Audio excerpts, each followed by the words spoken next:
बिस्मिल्लाहिर्रहमानिर्रहीम। ओके बेटा, स्टार्ट करते हैं। तो एक छोटा सा क्वेश्चन मैंने आप लोगों को करने को दिया है, तो बेटा इस क्वेश्चन को सॉल्व करें। टेल मी द आंसर्स में वैल्यूज पुट करें। ये फॉर्मूला बेटा आपके सामने लिखा हुआ है,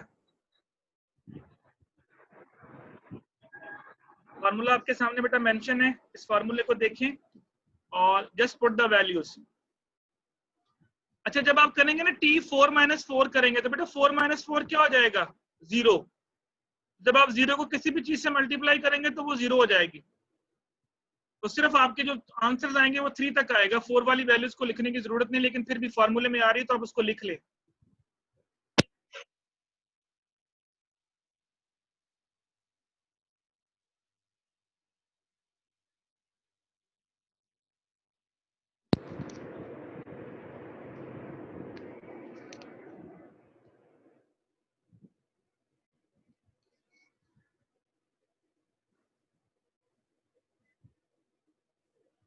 जी बेटा, कोई प्रॉब्लम किसी स्टूडेंट को? एनीवन?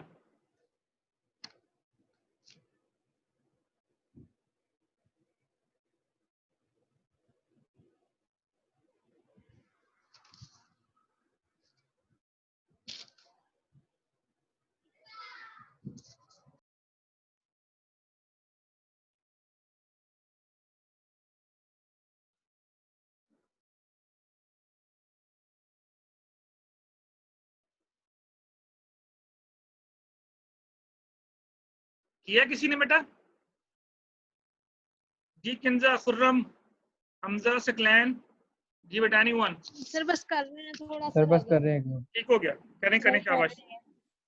कोशिश करें कि यहीं पे करके देख लें ताकि आप लोगों की प्रैक्टिस हो जाए, और जो प्रॉब्लम है वो मेरे से भी डिस्कस कर लें, क्योंकि बाद में फिर आप लोगों ने भूल जाना कि हमने ये करना था। सर 4.6273 4.63 अंडर रूट लेने के बाद, सारा कुछ मल्टीप्लाई करने के बाद, पहले Yes, sir. पहले बेटा जो अंदर वाली वैल्यू था उसका अंडर रूट लेना है, और उसके बाद आपने 3 से मल्टीप्लाई करना है। वो जो बाहर लिखा हुआ था 3 मीन, जो मैंने आपको 4 दिया था, 4 जी बिल्कुल। उसके बाद आपने 4 से एंड पे मल्टीप्लाई करना है। 4 से पहले आपने अंडर रूट वाला सारा क्वेश्चन सॉल्व करना है। 9.29 निकला। 9.27। हाँ, सर 9.24 9.2 वाला ज्यादा लोगों का बेटा आंसर है, तो सुकलैन आप चेक करें बेटा अपना फिर आंसर। नहीं सर, वो मैं 2 से मल्टीप्लाई कर दिया था, 4 से करना था ना। हाँ, 9.27। वो 2 तो बेटा वो पिछले क्वेश्चन का था ना, मैंने आपको 4 मिलियन दिया है, तो ठीक है। इससे पहले 9.2 आ रहा है। Yes sir. Yes sir. जी बेटा, एनीवन, एनी कंफ्यूजन? अब यहाँ तक कोई प्रॉब्लम इस चैप्टर में से तो बेटा यू कैन आस्क। इस चैप्टर के अंदर मैं आपको थोड़ा सा ओवरव्यू दे देता हूँ कि हमने क्या क्या डिस्कस किया है। इस चैप्टर के अंदर बेटा हमने डिस्कस किया था वॉर और ईएसएफ में क्या डिफरेंस होता है, how to calculate the VaR of single project and a portfolio, how to calculate ES of a single and a portfolio. और देन फिर हमने प्रूव किया था कंडीशंस ऑफ सब एडिटिविटी के वॉर फुलफिल नहीं करता, ईएसएफ उसको फुलफिल करता है। देन फिर हमने डिस्कस किया एग्रीगेटिंग वॉर कैसे कैलकुलेट करते हैं। फिर हमने डिस्कस किया कि अगर आपको 1 डे वॉर कैलकुलेट करना पड़ जाए नॉर्मल डिस्ट्रीब्यूशन के साथ, उसको 10 days 20 days 30 days and how many days, जितने भी दिन वो गिवन करेगा उससे कैसे निकालना है। और देन बेटा हमने डिस्कस किया impact of auto correlation on war, कि अगर आपका ऑटो कोरिलेशन हो तो उसके के जरिए आप वॉर कैसे कैलकुलेट कर सकते हैं। अच्छा, अब आपने ये निकाल लिया फॉर एग्जांपल वॉर। अगर मैं आपसे कहूं कि the data is normal distributed at 99%, तो क्या करना था आपने?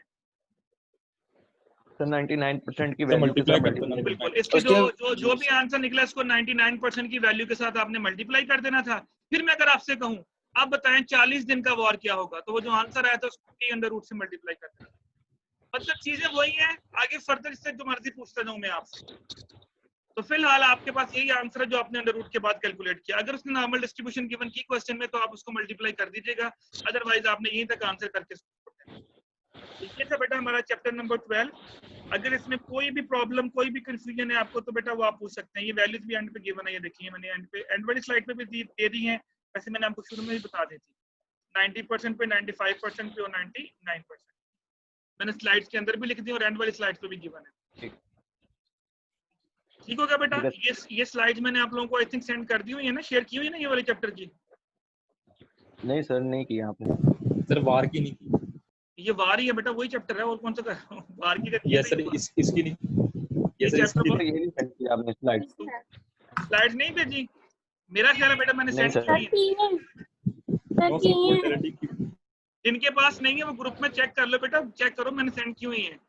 आप जो नया चैप्टर शुरू करूंगा उसकी स्लाइड भी आपको भी मिल जाएंगी लेक्चर के बाद, आपके ग्रुप में आ जाएंगी। चले मैं दोबारा सेंड कर दूंगा, कोई मसला नहीं, मैं दोबारा सेंड कर देता हूँ, कोई इशू। चलें बेटा स्टार्ट करते हैं फिर अपना नेक्स्ट, उसका थोड़ा सा इंट्रोडक्शन देता हूँ। अगला बेटा जो हमारा चैप्टर है that is called operational risk. जी हम लोगों ने जब ये स्टार्ट किया था रिस्क मैनेजमेंट का, जब मैंने आप लोगों को डेफिनेशन बताई थी तो वहां मैंने आपको ऑपरेशनल रिस्क की डेफिनेशन बताई थी।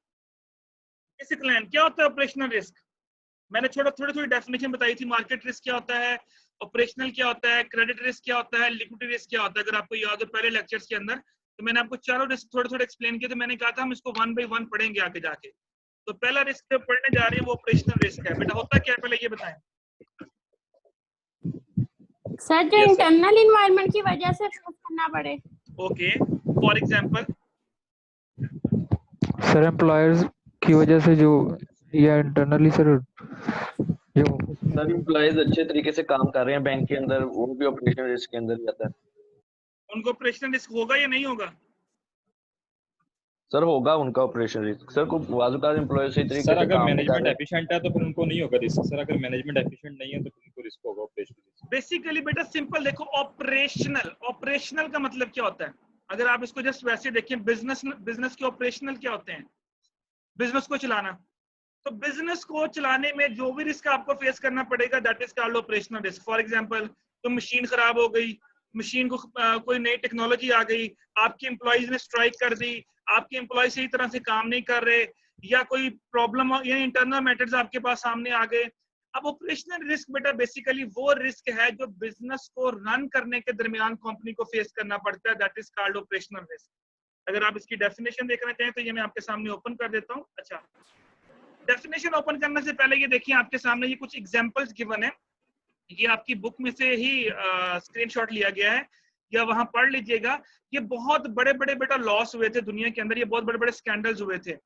मतलब किसी जगह पे इंटरनल फ्रॉड कर दिया, किसी एम्प्लॉई ने फ्रॉड करके धोखा देके चला गया, गलत प्रोजेक्ट में पैसा लगा दिया, पैसे निकाल के ले गया, रिश्वत ले ली, एक्सटर्नल फ्रॉड हो गया आपके साथ, वो भी ऑपरेशनल रिस्क में आएगा। आपका कोई फिजिकल एसेट डैमेज हो गया बेटा, वो भी आपके एक्सटर्नल रिस्क में आएगा। ये हम सारी चीजें पढ़ेंगे कि ऑपरेशनल रिस्क में क्या क्या चीजें आ सकती हैं। अब ये जो नीचे उसमें एग्जांपल्स ये देखिए लिखा है, internal fraud, external fraud, employ practices, client damage of physical asset, business. ये मैं आपको सारी हेडिंग्स आगे पढ़ाऊंगा अगली स्लाइड के अंदर। यहाँ पे आप सिर्फ ये देख लें कि उन्होंने एग्जांपल दी हुई है कि इंटरनल फ्रॉड के अंदर अलाइड आयरिश बैंक था जिसको इंटरनल फ्रॉड हुआ 700 मिलियन का, यानी 1 billion 1.4 billion respectively from fraudulent trading. यानी इसके जो एम्प्लॉय थे वो ट्रेडिंग जो है वो फ्रॉड कर रहे थे, जो उनके अपने एम्प्लॉयज थे उन्होंने फ्रॉड के जरिए लोगों के साथ फ्रॉड किया जो यहाँ पे वहां पे पैसे डिपॉजिट करवाते थे, ट्रेडिंग करते थे। अब ये बेटा वो बहुत बड़े बड़े बिजनेसेस हैं, बहुत बड़े बड़े नाम हैं जो दुनिया के अंदर ये रिस्क फेस किया और वो कंपनियां तबाह हो गई और बिजनेस खत्म हो गया।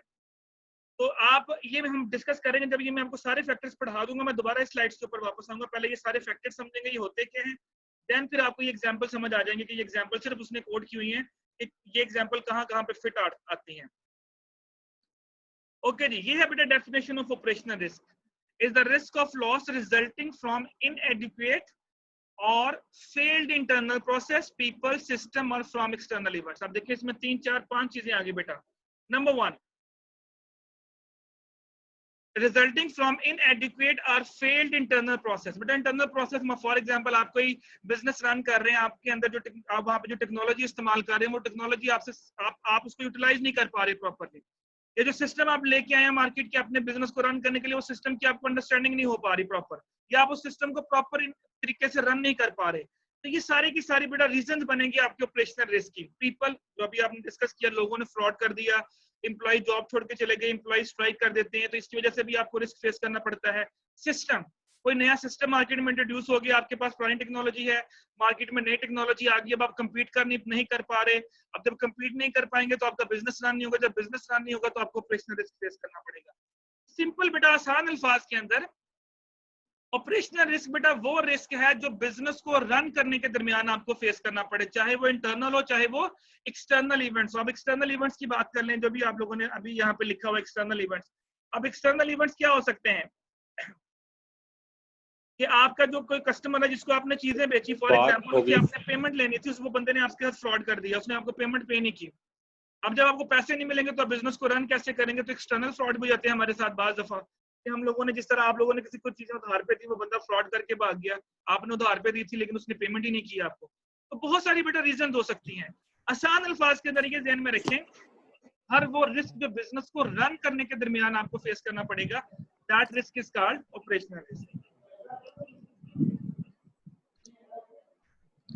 सर ये जो कोविड की वजह से, ये जो ट्रांसपोर्ट की वजह से अब वो अपना माल ट्रांसपोर्ट बिल्कुल नहीं कर पा रहे, ये भी इसके अंदर आएगा। ये भी आपके ऑपरेशनल रिस्क में आएगा, ये भी आपके ऑपरेशनल रिस्क में आएगा। आप देखें, ये आपके एक एक्सटर्नल एनवायरनमेंट की वजह से फेस करना पड़ेगा। इसको आप मार्केट रिस्क में भी लेके आ सकते हैं।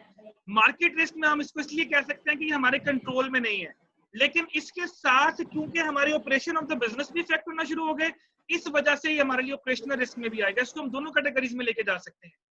मार्केट रिस्क हमने क्या बोला था? ऐसे रिस्क जो कंपनी के कंट्रोल में नहीं होते। अब आपके कंट्रोल में नहीं था ये कोरोना वायरस, आप इसको कंट्रोल नहीं कर सकते, ये आपको फेस करना ही करना, हर बंदे को ये फेस करना पड़ा।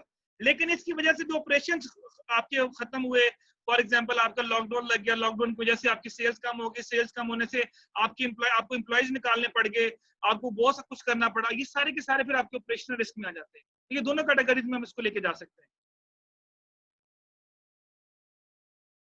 ओके बेटा, अब प्रॉब्लम ये है कि उसने बोला कि जो ऑपरेशनल रिस्क होता है, it is very difficult to quantify.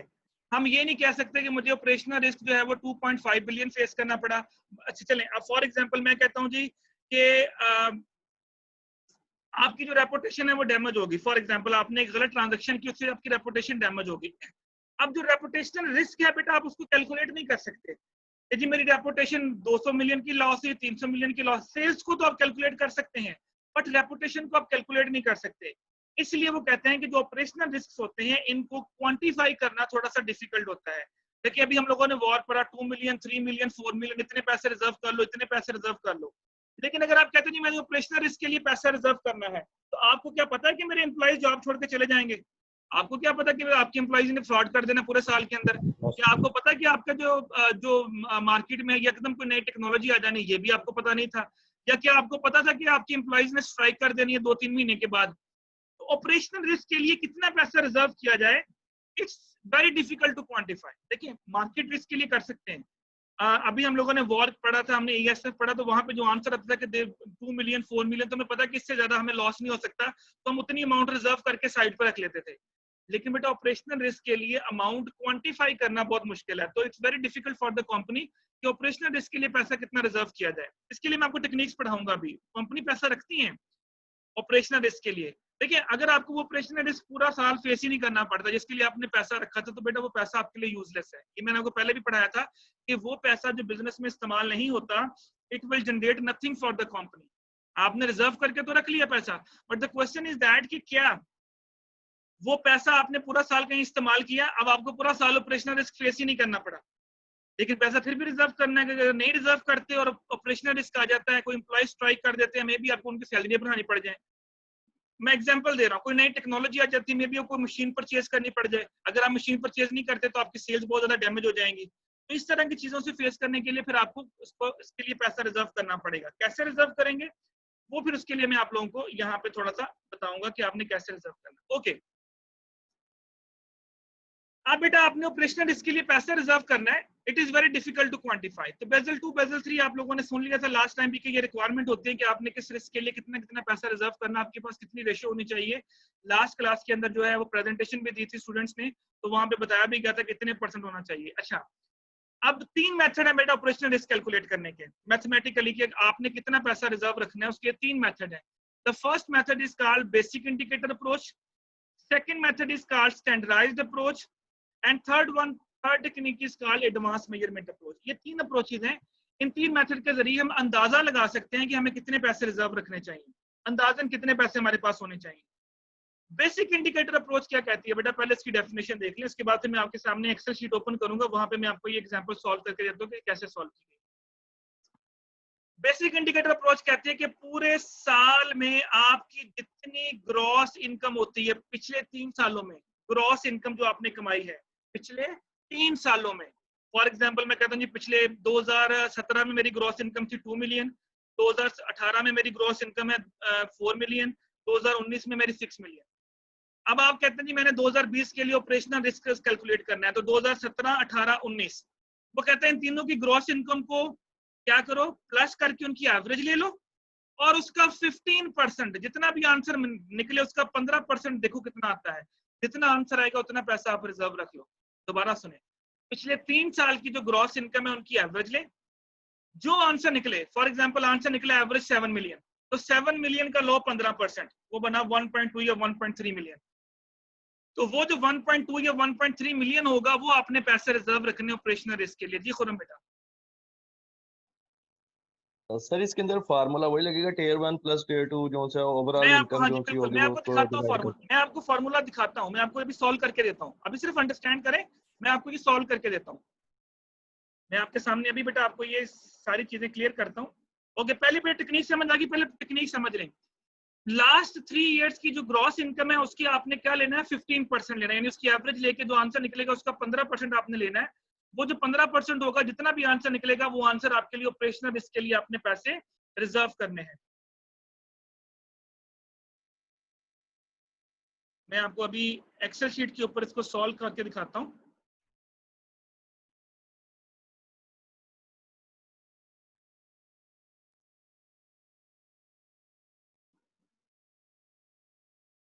ये बेसिकली आपकी एग्जांपल ही होगी जो एक्सेल शीट के अंदर सॉल्व की होगी, आपकी बुक के अंदर ये एग्जांपल गिवन होगी। ये देखिए उसमें आपको डाटा दिया हुआ। अब ये एक्सेल शीट शो हो रही है बेटा, आप लोगों को नजर आ रही है Excel Yes, sheet? sir. Okay, अब ये एक्सेल शीट मैं आपके साथ शेयर भी कर दूंगा, ये आपको मिल भी जाएगी एक्सेल शीट। ओके, अब ये देखें, ये बिजनेस लाइन दी हुई है उसने, एक बिजनेस है उसके अंदर मुख्तलिफ यूनिट्स लिखे हुए हैं, ठीक हो गया। आपको मैं बिजनेस 1, बिजनेस 2, बिजनेस 3 भी कह सकते हो, उसने यूनिट्स दिए हुए बिजनेस के। ये उसके पिछले 3 सालों की बेटा इनकम है, यानी एक बिजनेस लाइन है, उसमें कॉर्पोरेट इंश्योरेंस है, ट्रेडिंग डिपार्टमेंट है, रिटेलिंग डिपार्टमेंट है, कंप्लायंस है, पेमेंट एंड सेटलमेंट है, एजेंसी है, ये उसका मुख्तलिफ डिपार्टमेंट है। और ये उसके 3 सालों की सेल्स है, ईयर 1, ईयर 2, ईयर 3। अब आपने करना क्या है, पहले आप एक एक इन सबको प्लस कर लें, अभी फिलहाल एवरेज ना लें क्योंकि हमें टोटल इनकम चाहिए बिजनेस के 3 सालों। ओके, ये एक बैंक था बेटा, इसकी बैंक की पहले साल की जो इनकम है वो 320 मिलियन है, बैंक की दूसरे साल की जो ग्रॉस इनकम है वो 240 मिलियन है, बैंक की जो तीसरे साल की ग्रॉस इनकम है वो 160 मिलियन है। ये जितने डिपार्टमेंट की अलग अलग सेल्स इन सबको प्लस करके पूरे बैंक की सेल निकाल, आप ये समझ लें। ओके, हमें सिर्फ ये 3 वैल्यूज चाहिए प्लस वाली, यानी आप ये समझ लें कि ईयर 1 में जो उसकी सेल थी वो आपकी 320 मिलियन है, ईयर 2 में 240 है, ईयर 3 में 160 है। बेसिक इंडिकेटर अप्रोच बेटा क्या कहती है कि लास्ट 3 इयर्स की जो भी इनकम है उसकी आपने एवरेज लेनी है। तो बेटा इन तीनों को आपने प्लस किया, ये देखिए ये एवरेज वाला फॉर्मूला चेक कर लें क्या लिखा हुआ है, ये देखिए मैं आपके सामने हाईलाइट कर देता हूं। 160 plus 240 plus 320 divided by 3, average तो लेनी आती है ना, जितनी वैल्यूज उनको प्लस करके उतनी नंबर ऑफ वैल्यूज पे डिवाइड कर दें। तो आंसर निकला बेटा कितना, 240। ये आपके पास आंसर आ गया 240 मिलियन। अब जो आंसर आया उसका आपने लेना है 15%, तो 240 का उसने 15% लिया तो वो निकला 36 मिलियन। इसका मतलब ये हुआ कि आपने 2000, फॉर एग्जांपल अगर ये 2017 है, ये 2018 है, ये 2019 है, तो 2020 में आपने ऑपरेशनल रिस्क के लिए कितना पैसा रिजर्व रखना है, 36 मिलियन। वो आपने साइड पे कर देना, यानी इसका मतलब है कि अप्रोक्सीमेटली 25 मिलियन जो है वो मुझे पैसा चाहिए फॉर कैलकुलेटिंग द कि आपने ऑपरेशनल रिस्क से निपटने के लिए आपको इतना पैसा चाहिए। जी बेटा, tell me any problem for calculation? No sir. 3 सालों का डाटा चाहिए, उन तीनों सालों की एवरेज लेनी है और उसका बाद में 15% ले लेना आपने। Anyone, any confusion? No sir. Clear? Basic indicator approach बेटा क्लियर हो गई? Yes sir. ओके, Yes, चले sir. सेकंड अप्रोच बेटा। Yes, सेकंड मेथड क्या कहता है आपको? सेकंड मेथड ये कहता है कि आपने किस तरह से इसको करना है, स्टैंडर्डाइज या different percentage of each business line, इसको बोलते हैं स्टैंडर्डाइज्ड अप्रोच। स्टैंडर्डाइज्ड अप्रोच ये कहती है कि आपको एक बीटा वैल्यू गिवन होगी, यानी हर डिपार्टमेंट का अपना बीटा होता है, उसकी कैलकुलेशंस होती है। आपने क्या करना है कि आपने एवरेज वैल्यू कैलकुलेट करनी है बाय मल्टीप्लाइंग द बीटा। पहले आपने बीटा से मल्टीप्लाई करके हर एक की अलग अलग सेल कैलकुलेट करनी है, और सेल कैलकुलेट करने के बाद फिर आपने जो भी आंसर निकलेगा उसकी एवरेज ले लेनी है। वो जो एवरेज वैल्यू होगी, that average value is called for operational risk. मैं आपको इसको दिखाता हूं, आपको ज्यादा अंडरस्टैंडिंग देखने से होगी। फॉर एग्जांपल ये आगे वाली अप्रोच बेटा, ये देख लें। उसने आपको एक बीटा गिवन किया, बीटा स्टैंड फॉर रिस्क। उसने बोला कि हर कैलकुलेशन, हर जो आपका सेल है पिछले 3 सालों की, हर पिछले 3 सालों की जो एवरेज है उसको बीटा से मल्टीप्लाई करके न्यू सेल निकाले। अब ये 18% बेटा बीटा गिवन है। अब ये देखो ईयर 1 40 को मल्टीप्लाई किया 18% से, 40 को 18 से, 40 को 18 से, 40 को 18 से, और ये आप देखिए मुख्तलिफ बीटाज आ रहे हैं। किसी डिपार्टमेंट का अलग बीटा, किसी डिपार्टमेंट का अलग बीटा है। तो आपने यहाँ पे बीटा से मल्टीप्लाई करके देखिए ईयर 1, ईयर 2, ईयर 3 दोबारा कैलकुलेट किए। ये ईयर 1, ईयर 2, ईयर 3 कहाँ से आए हैं? ये यहाँ से आए हैं। 40 को मल्टीप्लाई करो 18 से, करके देखो 7.2 ही आ रहा है। एक वैल्यू कैलकुलेट करके देख ले। ये बीटास गिवन होंगे आपको, अगर ये आपको अप्रोच कैलकुलेट करने जी के लिए सर 7.2 आ रहा है। अगर आपको ये अप्रोच कैलकुलेट करने को आती है, इसको स्टैंडर्डाइज्ड अप्रोच कहते हैं, तो आपको बीटास गिवन होंगे। 7.2 आ रहा है। 7.2 आ रहा है। अब 30 को भी 0.18 से मल्टीप्लाई करके देखिए 5.4 आ रहा है।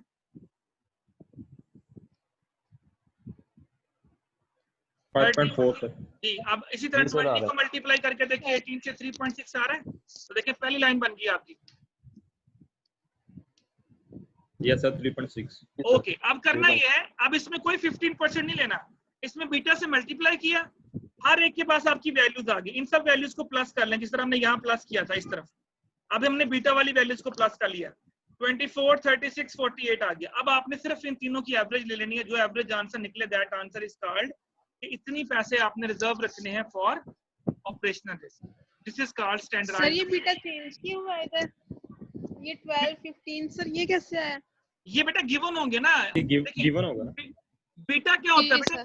बीटा रिस्क होता है, तो हर डिपार्टमेंट का रिस्क मुख्तलिफ होता है ना। हम देखें रिटेल बैंकिंग को 12% रिस्क है, कमर्शियल बैंकिंग को 15% है, एजेंसी सर्विसेज को 15% है, एसेट मैनेजमेंट को 12%। ये सेम भी हो सकता है, कोई इशू नहीं जी सर। हो सकते हैं। हमने तो सिर्फ डाटा कैलकुलेट करना है ना।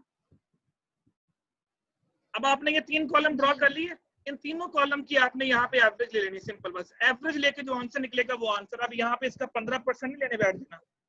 इसमें जो आपने एवरेज आंसर लिया, that average answer is called your operational risk. अब ये देखिए बेटा, ये अप्रोक्सीमेट वैल्यूज हम कैलकुलेट कर रहे हैं कि हमें 36 मिलियन जो है वो रिजर्व रखना चाहिए कि हमने अपने किससे निपटना है, हमने अपने ऑपरेशनल रिस्क से निपटना है। इन दो अप्रोचेस में बेटा की प्रॉब्लम एनीवन?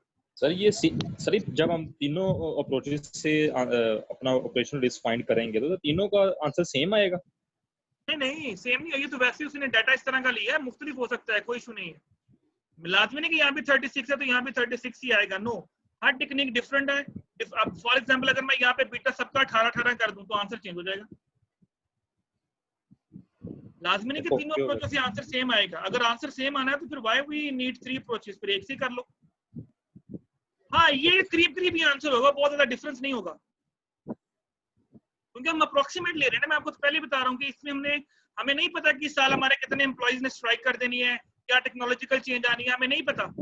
अब जिस तरह आपके सामने कोरोना वायरस आया, किसी ने एक्सपेक्ट किया था कि कोरोना वायरस आएगा तो ये सब कुछ हो जाना है। अब लोगों ने अगर ऑपरेशनल रिस्क के लिए पैसा रखा भी होगा तो वो तो खत्म हो चुका होगा बेचारों का।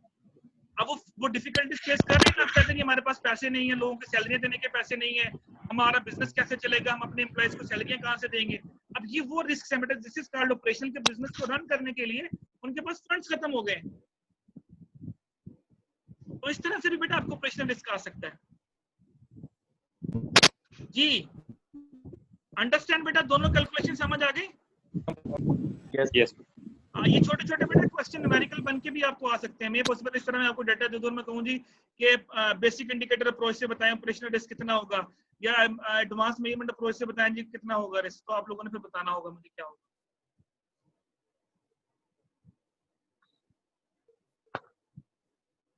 सर एडवांस वाली तो आपने करवानी है। एडवांस मेजरमेंट अप्रोच, अच्छा ये जो है ना बेटा, it's a combination of numerical plus theoretical. ये दोनों ये जो अप्रोच है ना, ये बेटा न्यूमेरिकल और थ्योरेटिकल दोनों पोर्शन का मिक्सचर है। मैं थोड़ा सा इसके बारे में आपको पहले गाइड करूंगा। ओके,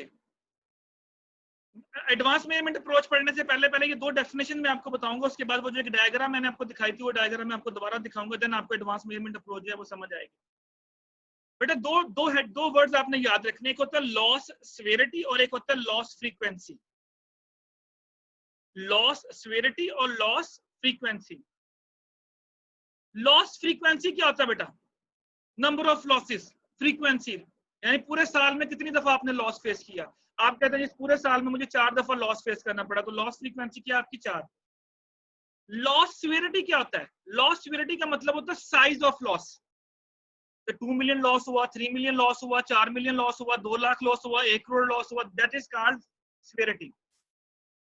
याद रखिएगा बेटा, लॉस सिवियरिटी जो होती है, बाज दफा आपकी जो लॉस फ्रीक्वेंसी है वो बहुत कम होती है, ना होने के बराबर होती है, कि आपको लॉस कभी कभी होता है, लेकिन जब आपको होता है लॉस तो फिर उसकी जो सिवियरिटी है वो बहुत ह्यूज होती है। अब यहाँ पे अगर आप देखें तो आपने पहले दोनों डेफिनेशन समझनी है। लॉस फ्रीक्वेंसी का मतलब है कि number of losses in the year, loss severity का मतलब है साइज ऑफ लॉस। ये मैंने आपको बड़े आसान अल्फाज में एक्सप्लेन कर दिया।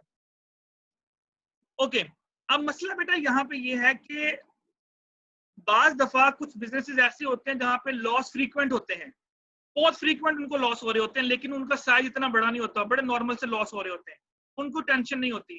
टेंशन बेटा कब होती है? टेंशन वो वाली बात होती है कि आपको लॉस कभी कभी होता है, लेकिन वो साइज ऑफ लॉस इतना बड़ा होता है कि बाद दफा आपका बिजनेस का दिवालिया हो जाता है। ये जो बड़े बड़े स्कैंडल हुए हैं, ये जो बड़े बड़े बैंक डूबे थे अभी 2007-8 में, जो ग्लोबल फाइनेंशियल क्राइसिस आया, that is called loss severity. कि उनको लॉस तो एक ही दफा हुआ, लेकिन वो लॉस इतना बड़ा था कि उसने क्या किया, उसने उस पूरे बिजनेस को ही फ्लॉप कर दिया।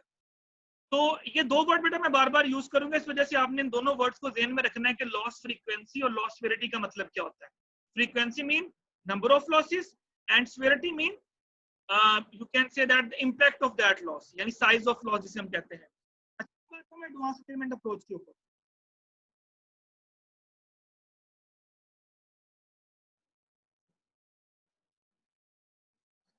एडवांस मेजरमेंट अप्रोच बेटा ये कहती है, यहाँ पे ये कहती है आपको कि आप लोगों ने कॉम्बिनेशन यूज करना है of numerical and theoretical. Advance measurement approach के अंदर बेसिकली आप इसको इस तरह से समझ लें कि वो ये कहता है कि आप एक क्वेश्चनर बनाएं, उस क्वेश्चनर के अंदर जो जो प्रॉब्लम्स आ रही है जिस जिस डिपार्टमेंट को, उसके जरिए डाटा कलेक्ट करें, यानी डाटा कलेक्शन करें। देखिए बेटा, दो तरह की रिसर्च होती है, एक होती है क्वांटिटेटिव रिसर्च, एक होती है क्वालिटेटिव रिसर्च। क्वांटिटेटिव रिसर्च क्या होती है? जो हम लोग करते हैं, फाइनेंस वाले करते हैं, कि आपने 2018 से 2020 का डाटा उठाया, उसका एनालिसिस किया और रिजल्ट्स दे दिए। क्वालिटेटिव रिसर्च क्या होती है? उसके अंदर हम लोग क्वेश्चनर डेवलप करते हैं, क्वेश्चनर डेवलप करने के बाद फिर वो क्वेश्चनर फिल करवाए जाते हैं, जिस तरह अक्सर आप लोगों ने शायद कभी कोई क्वेश्चनर फिल भी किया हो। एडवांस मेजरमेंट अप्रोच ये कहती है कि आप क्वांटिटेटिव, ये जो मैंने अभी पहले दोनों काम किए वो क्वांटिटेटिव थे, आपके पिछले 3 साल की सेल्स गिवन थी, आपने उसके ऊपर अप्रोच अप्लाई किया, आपके पास एक फिगर आ गई, तो ये क्वांटिटेटिव रिसर्च कर ली हमने। क्वालिटेटिव क्या होता है? वो ये कहता है कि आप क्या करें कि आप एक क्वेश्चनर डेवलप करें और जिस जिस डिपार्टमेंट में जो जो प्रॉब्लम्स है वो लोगों से क्वेश्चनर के जरिए पूछें। अगर फॉर एग्जांपल आपको लगता है कि फलां डिपार्टमेंट आपको लॉस दे रहा है, तो आप वहां पे क्वेश्चनर बनाएं, उसके अंदर पूछें क्वेश्चन के लिए, आपका बॉस ठीक नहीं है क्या, आपको क्या प्रॉब्लम, मतलब उसमें मुख्तलिफ प्रॉब्लम डिस्कस करें, लोग उसके ऊपर टिक करें, तो आपको आइडिया हो जाएगा कि एम्प्लॉइज जॉब छोड़ के क्यों जा रहे हैं। फॉर एग्जांपल अगर एम्प्लॉइज जॉब छोड़ के जा रहे हैं तो वो जॉब क्यों छोड़ के जा रहे हैं? मे बी उनको उनके अपने बॉस से प्रॉब्लम हो, या मे बी उनकी सैलरी कम हो, या मे पॉसिबल कि उनको जो वर्किंग आवर्स है वो ठीक नहीं है, तो वो आपको वहां से पता चलेगा।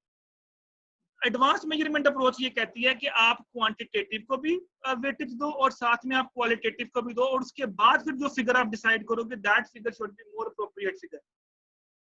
यानी आपने जो बेसिक इंडिकेटर और स्टैंडर्डाइज अप्रोच से जो फिगर निकाली है 36 मिलियन, इट्स ओके, वो भी ठीक है, लेकिन साथ में लोगों की भी राय लो। अब ये जो आपने जो पहले दो क्वांटिटेटिव आपने जो इंडिकेटर देखे हैं दोनों, इसमें हमने लोगों से तो कुछ नहीं पूछा, हमने तो सिर्फ पिछली परफॉर्मेंस देखी है कंपनी की। नो डाउट कि वो परफॉर्मेंस लोगों के ऊपर डिपेंड कर रही है, लेकिन बेटा लोगों से कम पूछो तो सही कि वो सेटिस्फाई है भी कि नहीं है, वो दिल से काम कर भी रहे हैं कि दिल से काम नहीं कर रहे। एडवांस मेजरमेंट अप्रोच बेटा ये कहती है, तो it's a combination of quantitative and qualitative approach. वो ये कहती है कि अगर आप ये दोनों अप्रोचेस यूज करेंगे, यानी दोनों मेथड यूज करेंगे, क्वेश्चनर वाला मेथड भी यूज करें और ये दोनों अप्रोचेस भी यूज करें, अगर हम कहेंगे इन तीनों में से मोस्ट अप्रोप्रिएट अप्रोच कौन सी है, तो बेटा हम कहेंगे कि advance measurement approach is most appropriate approach. Why? Because ये क्वांटिटेटिव को भी डील कर रही है और ये क्वालिटेटिव को भी डील कर रही है। सो दैट्स व्हाई मैं इसका कोई आपको स्पेसिफिक वो नहीं दिखा रहा कि आपने इसको कैसे करना है, जस्ट मैं आपको थोड़ा सा आइडिया दे रहा हूँ। कभी हम क्वेश्चनर फुलफिल नहीं कर सकते यहाँ पे, और ना ही मैं क्वेश्चनर को फुलफिल करवा सकता हूँ आपसे। हाँ, अगर आपने एक्सेल शीट के अंदर देखना है तो ये देखिए, लुक लाइक दिस वन। अब अगर आप देखना चाह रहे हैं तो मैं आपको थोड़ा सा यहाँ पे बता देता हूँ कि उसने लॉस सिवियरिटी और लॉस फ्रीक्वेंसी की जो बात की थी। अब यहाँ पे अगर आप चेक करें तो अब ये यहाँ पे उसने कुछ लॉसेस का डाटा गिवन किया हुआ है, 1 2 3 4 5 6 7, ये देखिए आपके सामने। तो यहाँ पे उसने लॉस फ्रीक्वेंसी क्या दी है? यहाँ पे उसने लॉस फ्रीक्वेंसी दी है 1 2 3 4 5 6 7 8। अब यहाँ पे देखना ये है कि यहाँ पे नंबर 2 के अंदर देखिए लॉस बड़ा कम हो रहा है, नंबर 4 पे जाके देखिए लॉस बहुत ज्यादा बढ़ गया आपका। तो सिर्फ आपने फिगर से ये आपने ये यहाँ से ये अंडरस्टैंडिंग लेनी है कि लॉस फ्रीक्वेंसी का मतलब होता है नंबर ऑफ लॉस। बेटा कुछ बिजनेस होते हैं उनको बहुत लॉस होते हैं, लेकिन वो लॉसेस का जो साइज है बहुत छोटा सा होता है, वो फील नहीं करते, वो कवर कर जाते हैं। लेकिन कोई बिजनेस ऐसा है जिसको सिर्फ एक ही दफा लॉस हुआ 10 सालों में, और वो इतना सीवियर लॉस था तो उसने उसका बिजनेस ही फ्लॉप कर दिया। जिस तरह मैंने अभी एग्जांपल दिया आपको बैंकों की, कि दुनिया में बहुत बड़े बड़े नाम थे, लेकिन एक दफा उनसे कोई ऐसी गलती हो गई तो उसका साइज ऑफ लॉस इतना बढ़ गया कि वो उसको काबू ही नहीं कर सके। तो कोशिश ये करनी है कि हमने लॉस सिवियरिटी से बचना है, और उससे बचने का तरीका ये है कि आपकी जो कैलकुलेशन है वो ज्यादा से ज्यादा एक्यूरेट होनी चाहिए। जिस तरह 2007-8 में सिर्फ उन्होंने कैलकुलेशन में नहीं की, उन्होंने हर बंदे को लोन देना शुरू कर दिया। जब आपने हर बंदे को लोन देना शुरू किया तो डेफिनेटली बेटा फिर प्रॉब्लम कहाँ पे आई कि लोगों ने लोन वापस नहीं किया और आपसे जो लॉस है वो कवर नहीं हो सकता, इसी वजह से आपका जो बिजनेस है वो फ्लॉप हो। तो ये है बेटा 3 अप्रोचेस। बेसिक इंडिकेटर मैंने आपको बता दिया क्या होता है, स्टैंडर्डाइज्ड अप्रोच मैंने बता दी, और एडवांस मेजरमेंट अप्रोच सिर्फ आपने ये याद रखना है कि it's a combination of quantitative and qualitative. Quantitative जो पीछे वाली दोनों थी, और क्वालिटेटिव मैंने बोला कि वो ये कहती है कि आप एक क्वेश्चनर के जरिए लोगों से उनकी प्रॉब्लम्स पूछें तो आपको आइडिया होगा कि आपको कौन कौन से ऑपरेशनल रिस्क फ्यूचर में ज्यादा फेस करने पड़ सकते हैं, फिर उसके मुताबिक पैसे रिजर्व करें। यहाँ तक प्रॉब्लम तो बेटा you can ask any question. यहीं पर हम स्टॉप करेंगे और फिर नेक्स्ट क्लास में स्टार्ट करेंगे। यहाँ तक कोई प्रॉब्लम है तो पूछ No, सकते हैं। सर ये जो AMA है सर, इसमें ऐसा हो सकता है कि मतलब फॉर एग्जांपल एक ऑर्गेनाइजेशन में कहा जाता है कि अगर हम अपने ड्यूटी हॉर्स को 8 to 10 हॉर्स करते हैं, इतने जो एम्प्लॉइज थे वो लीव करके, और अगर हम 6 to 8 करते हैं तो एम्प्लॉइज बहुत कम लीव करके, सर इसको इसमें सर इस रिसर्च को इसमें यूज कर सकते हैं? बिल्कुल कर सकते हैं बेटा। देखिए जब हम क्वेश्चनर बनाते हैं ना तो क्वेश्चनर के अंदर सिर्फ कोई एक क्वेश्चन नहीं होता। कभी आपने क्वेश्चनर फिल किया वैसे? यस सर, फिल किए हैं। किए ना, मतलब फॉर एग्जांपल वो रिसर्च से रिलेटेड होता है, किस टॉपिक के बारे में वो रिसर्च कर रहे होते हैं उसके मुताबिक उन्होंने क्वेश्चन किए होते हैं। अब ये जो आपने अभी बात की ना कि अगर 10 आवर्स करते हैं या 6 आवर्स करते हैं, अभी आप मैं आपको रिसेंट एग्जांपल देता हूँ। न्यूजीलैंड के अंदर जो उनकी वजीर आजम थी, उन्होंने जो था उन्होंने कहा जी कि फ्राइडे तक काम होना, बल्कि थर्सडे तक काम होना चाहिए 4 days a week, और 8 घंटे की बजाय एम्प्लॉइज को 6 घंटे काम करना चाहिए। अब वो ये वहां पे इम्प्लीमेंट कर रहे हैं, यानी 3 दिन छुट्टी, जुमा, हफ्ता, इतवार, और 8 दिन की बजाय 6 आवर a डे आपने काम करना। तो मुझे बताएं क्या एम्प्लॉय मोटिवेट होंगे या डीमोटिवेट होंगे? सर मोटिवेट होंगे ना, मीन दैट कि वो ज्यादा एक्स्ट्रा काम करने की कोशिश करेंगे। और जब उनका मोटिवेशनल लेवल ज्यादा होगा तो आपको क्या लगता है कि आपका ऑपरेशनल रिस्क बढ़ेगा या कम होगा? कम हो जाएगा सर। कम हो जाएगा। और अगर यही काम उल्टा कर दें, सैटरडे की भी छुट्टी खत्म कर दी और आपने काम भी 8 घंटे ही करना है, तो क्या होगा? इस तरह अक्सर हमारे सरकारी इदारों में होता है, काम होगा। और जब काम नहीं होगा तो उसका इम्पैक्ट कहाँ पे पड़ेगा? बिजनेस को इम्पैक्ट किस में पड़ेगा? ऑपरेशनल रिस्क में पड़ेगा। लोग काम नहीं करेंगे, काम कंप्लीट नहीं हो पाएगा, काम डिले होगा। जब काम में डिले होगा तो डेफिनेटली बिजनेस को लॉस होना शुरू हो जाएगा। तो यही तो चीजें, यही तो रिसर्च होती है ह्यूमन साइकी के ऊपर, कि ह्यूमन जहां बेटा where there is a human being, उनकी साइकी को आपको समझना पड़ेगा। अभी जब सैटरडे संडे ऑफ किया तो लोग बड़े खुश थे कि चलो 2 छुट्टियां हो गई हफ्ते के अंदर, लोगों ने काम करना शुरू किया। आज वो इमरान खान कह रही सैटरडे ऑफ नहीं होना, मैं आपको गारंटी देता हूं कि मेजॉरिटी ऑफ द एम्प्लॉइज आपके डीमोटिवेट हो जाएंगे। यार ये क्या, हमारी छुट्टी मर गई। मजबूरन काम करेंगे लेकिन वो मोटिवेशनल लेवल नहीं होगा उनका। ठीक हो रहा बेटा, कुछ बोलना चाह रहे हैं? फ्रीज हो जाएगा। नहीं सर, मैंने कहा कुछ पूछना तो पूछ ले बेटा। नो सर जी बेटा, यहाँ तक कोई प्रॉब्लम? अब आप लोगों ने नेक्स्ट क्लास में करना ये है कि आप लोगों ने चैप्टर नंबर 12 जो है उसके न्यूमेरिकल सॉल्व कीजिएगा। जो आपसे नहीं होंगे वो आप मेरे से डिस्कस करेंगे। और ये ऑपरेशनल रिस्क की स्लाइड्स और ये जो मैं आपके सामने एक्सेल शीट थी मैं आपके साथ शेयर कर दूंगा, ये आपको मिल जाएंगी, ये आप लोगों ने पढ़ लेनी है। ये हमारा थ्योरेटिकल टॉपिक ही है।